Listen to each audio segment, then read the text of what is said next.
Hello friends, स्वागत है आप सभी का एमआई टेक्निकल के यूट्यूब चैनल में। आज हम लोग जानेंगे कि जो हमारा फराटा फैन है उसका हम स्टेटर कैसे चेंज कर सकते हैं, इस पर कैसे वार्निश लगा सकते हैं, इसका कैसे हम कनेक्शन कर सकते हैं और इसके अंदर जो बैरिंग है उसको भी हम चेंज करेंगे, प्रैक्टिकल के साथ देखेंगे। तो देखिए, सबसे पहले इसकी बात करें तो देखिए ये जो हमारा स्टेटर है ये 24 स्लॉट का स्टेटर है। ये स्टेटर फराटा फैन में भी लग सकता है और टेबल फैन में भी लगता है, चाहे वो किसी में लगे, कनेक्शन और सारा काम सेम होगा, एक ही जैसा होगा। और देखिए ये जो स्टेटर है इसकी बाइंडिंग कंप्लीट है, यानी ये भरा भरा स्टेटर भी अलग से आता है और इसमें पूरा बाइंडिंग कंप्लीट की गई होती है और धागा से बांधा भी गया होता है, पीवीसी लगी होती है, बस इस पे वार्निश नहीं होती है। तो वार्निश करने के लिए हम देखिए हमारे पास ये पुरानी वार्निश थी पैकेट में, जबकि ये वार्निश जो है वो सीसी में भी आती है। तो आप किसी भी एक वार्निश से इसको वार्निश कर सकते हैं, ताकि इससे वार्निश करने से क्या होता है, स्टेटर की जो मजबूती है वो बढ़ जाती है। जो तार होता है इधर उधर बिखरा होता है वो एक ही जगह पर इकट्ठा हो जाता है, ठोस हो जाता है, कठोर हो जाता है, ताकि एक भी तार इधर उधर ना जाए और कहीं फंस के कहीं टूटने का डर ना हो। यानी कुल मिला के स्टेटर जो है वो मजबूत हो जाता है। तो वार्निश को देखिए हमें इस प्रकार से कुल मिला करके गिराना चाहिए और थोड़ा थोड़ा करके गिराना चाहिए, जिससे क्या होता है कि ये स्टेटर, ये जो बाइंडिंग किया हुआ तार है ना, उसी के माध्यम से नीचे तक पहुंचेगा। उसी के माध्यम से देखिए किनारे से भी लगाएंगे तो उसी के माध्यम से नीचे तक पहुंचेगा, जिसकी वजह से क्या होगा, ये तार मजबूत। तो देखिए जब वार्निश एक तरफ कंप्लीट हो जाए तो अब हम क्या करते हैं, इसको पलट देते हैं और अब पलटने के बाद इसके दूसरी साइड से भी आराम आराम से मतलब वार्निश लगा देंगे और बढ़िया तरीके से लगाएंगे। जिस प्रकार से हमने एक साइड में लगाया उसी प्रकार से इसमें भी लगाएंगे, ताकि पूरा जो वायर है वो वार्निश तेल से डूब जाए, यानी वार्निश तेल हर वायर पे पूरा दिखना चाहिए ताकि वो मजबूत हो जाए। अब हम इसको क्या करते हैं, देखिए धूप में रख देते हैं सूखने के लिए और लगभग इसको हम आधा घंटा तक सूखने देते हैं। 10-15 मिनट में भी सूखने दे सकते हैं, लेकिन यहाँ पे हम लगभग इसको आधा घंटा तक सुखाएंगे और जब ये पूरी तरह से सूख जाएगा उसके बाद हम इसको लगाएंगे, बाइंडिंग करेंगे इसका कनेक्शन। तब तक देखिए जब तक ये कंप्लीट होता है तब तक इसमें हम बैरिंग लगा लेते हैं और इसके अंदर जो बैरिंग है वो उसका जो नंबर है देख पाएंगे यहाँ पे 608 बैरिंग नंबर 608। तो बैरिंग नंबर ये जो पहले से लगी हुई बैरिंग थी ये 608 नंबर की है, तो इसी नंबर की जो है हम दूसरी बैरिंग लगाएंगे और दूसरी बैरिंग हमारी वही 608 नंबर के देखिए रखे हुए हैं। अब इसको हम यहाँ पे लगा देते हैं 608, यहाँ पे देख पाएंगे नंबर। तो इस बैरिंग को हम इसमें लगा देंगे। अगर नंबर चेंज करेंगे तो बैरिंग को सेट करने में, बैठाने में बहुत ही दिक्कत होगी, तो जितने नंबर की बैरिंग है वही नंबर की बैरिंग हमें लगा देना है। तो इसका जो बैरिंग है देखिए पीछे की साइड का है, तो हमें सबसे पहले पीछे वाला जो ढक्कन होता है उसी में बैरिंग लगा के आसान तरीके से हम इसको सेट कर लेते हैं, कोई भी दिक्कत नहीं होती। यानी इसका जो बैरिंग लगाना है वो बहुत कठिन बात नहीं है, बिल्कुल ईजी सा है। देखिए और बराबर होना चाहिए, जैसे सामने से भी, फ्रंट से भी बराबर होगा ये और पीछे से भी बराबर होगा। देखिए इधर से जो निकला है वो बाहर बिल्कुल नहीं निकला होगा और इसको हम पीछे से भी देख लेंगे तो पीछे से भी ये हमारा दोनों तरफ से बराबर होना चाहिए। तो अगर दोनों तरफ से लगभग बराबर, देखिए पीछे का थोड़ा सा अंदर भी दिख रहा है तो वो बराबर ही समझा जाएगा, क्योंकि ये जो फ्रंट में है वो तो बराबर है, तो बस इसी हिसाब से ये कार्य करेगा। और बैरिंग देखिए नई है तो फ्री है एकदम, बिल्कुल आसान तरीके से कार्य कर रही है। और जब बैरिंग लगा के अब इसको हम स्टेटर का ये जो सबसे पहले रोटर है इसको लगा के हम चेक कर सकते हैं, और चाहे तो इसमें हम लगा के सेट भी कर सकते हैं, दोनों कर सकते हैं एक ही साथ। तो चाहे तो पहले चेक कर लें और उसके बाद देखिए हम अपनी जो बाइंडिंग हुआ है हम उसको लेके आएंगे और लगाएंगे।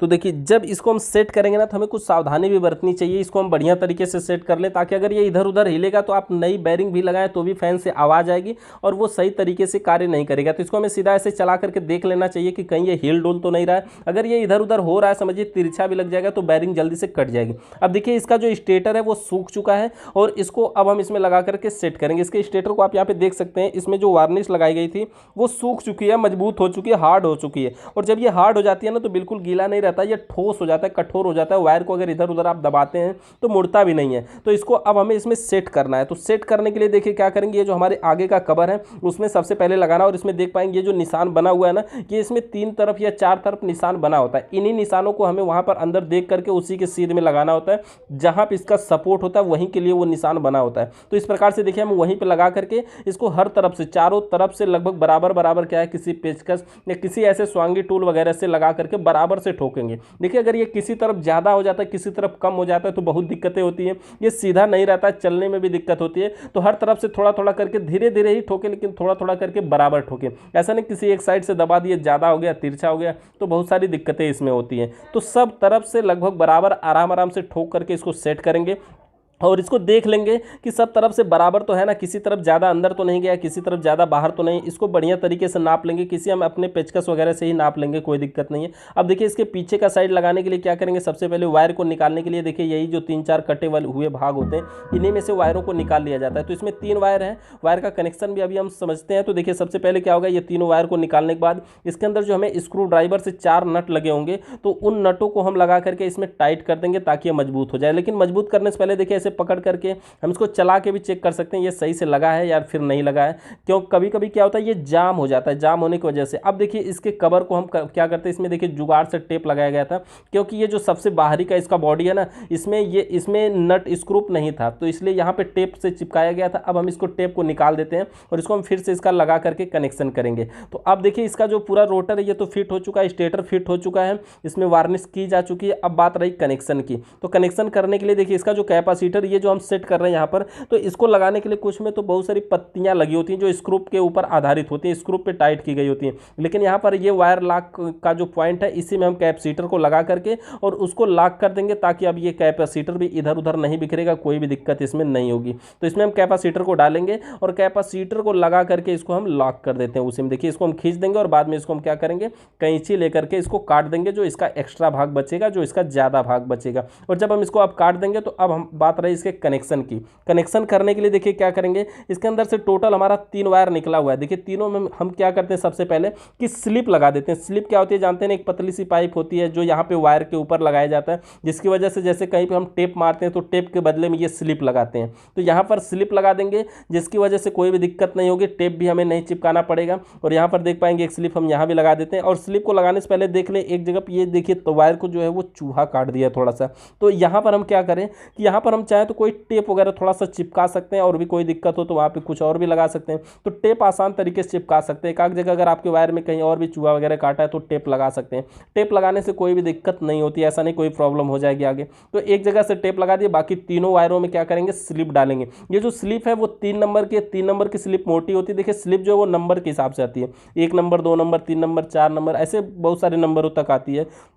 अब इसके कनेक्शन की बात है तो सबसे पहले देखिए ये जो ब्लैक वाला वायर है, जानते हैं ना कि कॉमन है। जब 3 वायर निकलते हैं और तीनों वायर जो होते हैं, जिसमें 2 वायर एक कलर के और एक वायर अलग कलर का हो, तो जो अलग कलर का वायर होता है वो कॉमन होता है। तो इसी प्रकार से देखिए इसमें जो ब्लैक वाला एक तार ब्लैक कलर का है, तो ये ब्लैक वाला कन्फर्म हो गया कि कॉमन है। और बाकी जो दोनों येलो वाले वायर हैं वो रनिंग और स्टार्टिंग के होंगे। तो देखिए ब्लैक वाले वायर को लगा करके हम स्लिप उस पर लगा देंगे और लगा करके इस पर गट्ठी मार देंगे। और गट्ठी मारने की वजह से क्या होगा, ये सुरक्षित हो जाएगा बढ़िया तरीके से, इसमें कोई टेप वगैरह की किसी भी चीज की जरूरत नहीं पड़ेगी। कि बढ़िया तरीके से जब हम इसमें गट्ठी से बांध देंगे तो देखिए कुछ इस प्रकार से होगा, और ये सबसे ज्यादा सुरक्षित है, बहुत ही व्यवस्थित तरीके से बना जाता है। अब देखिए एक वायर का जो कनेक्शन है कॉमन का वो कंप्लीट हो चुका है। अब बात रही रनिंग और स्टार्टिंग की, तो देखिए इसमें कौन रनिंग है और कौन स्टार्टिंग नहीं है। तो इसलिए हम क्या करते हैं, ये जो दोनों वायर है, दोनों वायर का हमारा नियम के अनुसार भी कनेक्शन होता है कि दोनों वायरों को कैपेसिटर के दोनों वायरों में एक एक में जोड़ देंगे। देखिए न्यूट्रल को हमने कॉमन में जोड़ दिया, और जो ये दोनों तार बचे हुए रनिंग स्टार्टिंग के, इन दोनों को कैपेसिटर में जोड़ेंगे, और एक तार दोनों को कैपेसिटर में जोड़ेंगे। लेकिन देखिए एक में क्या होगा, ये फेस भी जोड़ा जाएगा, यानी कैपेसिटर का पॉइंट और एक रनिंग का पॉइंट, और ये तीनों वायर एक ही में जोड़े जाते हैं। एक ही में क्यों जोड़े जाते हैं अभी आपको हम दिखाते हैं। देखिए ये क्या होता है ना कि फैन अगर रनिंग में जुड़ रहा होगा तो ये मोटर जब चलेगा तो वो सीधी गति में कार्य करेगा, लेकिन अगर ये स्टार्टिंग में जुड़ रहा होगा तो अभी जब ये मोटर चलेगा तो वो उल्टी गति से कार्य करेगा। कनेक्शन एक बार फिर से समझिए। देखिए न्यूट्रल जो है वो ब्लैक वाले में है, डायरेक्ट देख पाएंगे, कॉमन में है। फेस जो है वो डायरेक्ट देखिए कैपेसिटर के एक पॉइंट में है ही, और कैपेसिटर में क्या हुआ, रनिंग स्टार्टिंग का दोनों पॉइंट कैपेसिटर में भी जुड़ा है। यानी कैपेसिटर से 2 तार निकले थे, पंखा से 3 निकले थे, तो पंखा का एक जो ब्लैक वाला देखिए फिक्स कर दिया गया, और उसके अलावा रनिंग और स्टार्टिंग यहाँ पर देख पाएंगे कैपेसिटर में है, और जो फेस का वायर है वो कैपेसिटर के भी एक पॉइंट में है। तो इस प्रकार से कनेक्शन कंप्लीट होता है। अब हम इसको चला करके देखते हैं। देखिए ये मोटर जो है वो चालू तो हो गया, देखिए चल रहा है लेकिन दिख नहीं रहा है। तो इसमें हम थोड़ा सा अभी क्या करते हैं, रुकिए कागज लगा देते हैं, कुछ यहाँ पे लगा देते हैं, और अब आपको दिखाई देगा। लेकिन ये जो पंखा है ना, देख पाएंगे अभी ये उल्टी गति से कार्य कर रहा है। ये देखिए जो जब कोई मोटर होता है तो वो घड़ी के दिशा में कार्य करता है, जैसे घड़ी की सुई जिस दिशा में घूमती है ना, उसी दिशा में हमारा फैन मोटर भी घूमता है, लेकिन ये उल्टी गति से कार्य कर रहा है। तो अगर पंखा उल्टा चल रहा हो तो हमें जो कनेक्शन है, ये जो फेस का वायर है जिसमें जुड़ा है, बस केवल फेस के वायर को वहां से खोलना होगा और उसको खोल करके दूसरे वाले में जोड़ देना होगा। दूसरे वाले का मतलब कैपेसिटर के दूसरे वाले में। देखिए ये जो कैपेसिटर में जुड़ा था वो वैसे ही जोड़ देंगे, लेकिन कैपेसिटर का जो एक तार और है उसमें अब हम फेस जोड़ देंगे। तो इसको देखिए जिस प्रकार से हम खोलें, बस उसमें से रेड निकाल करके और उसी तरह से तार को जोड़ करके स्लिप को उस पर चढ़ा देते हैं, ताकि ये वाला जो है वो सुरक्षित हो जाए। तो देखिए जब ये तार जुड़ जाए इसको गट्ठी मार करके छोड़ देंगे, और जो हमारा दूसरा कैपेसिटर वाला जुड़ा था उसको अब हम खोलेंगे, और उसी में अपना जो हमारा रेड वाला वायर है उसी में जोड़ना है, क्योंकि ये पंखा उल्टा चल रहा है। तो अगर रनिंग के बजाय स्टार्टिंग में जुड़ जाता है तो पंखा उल्टा चलता है। तो अब हम क्या करेंगे, जिस प्रकार से इसमें हम जोड़े थे अब उसी प्रकार से अपने दूसरे वाले में जोड़ेंगे। तो देखिए किसी एक पॉइंट में इसमें देखिए 3 तार जुड़ रहे हैं, एक फेस जुड़ रहा है, एक कैपेसिटर का जुड़ रहा है और एक फैन से निकला हुआ जुड़ रहा है, तो तीनों एक में। अब इस प्रकार से कनेक्शन करने के बाद अब हम मोटर को चलाएंगे और यहाँ पर देख पाएंगे कि ये जो मोटर है वो सीधी गति से कार्य करेगा। देखिए ये मोटर जो है अब सीधी गति से चल रहा है और सही चल रहा है, यानी देखिए अब ज़्यादा जब स्पीड होने के बाद क्या हुआ, कागज़ थोड़ा सा उल्टा दिखने लगा, लेकिन ये मोटर अब सीधी गति से कार्य कर रहा है। और जब दूसरे में जुड़ा था तो ये उल्टा चल रहा था। तो इस प्रकार से हम इसमें कनेक्शन कर सकते हैं और कनेक्शन में बिल्कुल देखिए ये जो फैन चल रहा है बिल्कुल आवाज़ भी नहीं कर रहा है, कोई भी दिक्कत इसमें नहीं हो रही है। तो इस प्रकार से हम फराटा फैन का कनेक्शन भी कर सकते हैं, वार्निश भी कर सकते हैं और वायरिंग भी लगा सकते हैं। तो देखिए फराटा फैन में और जो ये पीछे रोटरी स्विच लगी होती है ना, ये जो है बार बार खराब होती है, बार बार इसी में कार्बन आता है, जंग आता है, तो उसको हम नहीं जोड़ रहे हैं। फराटा फैन से संबंधित किसी भी प्रकार का सवाल या सुझाव है तो नीचे कमेंट करके बताइएगा। चैनल पे नए आए सब्सक्राइब करके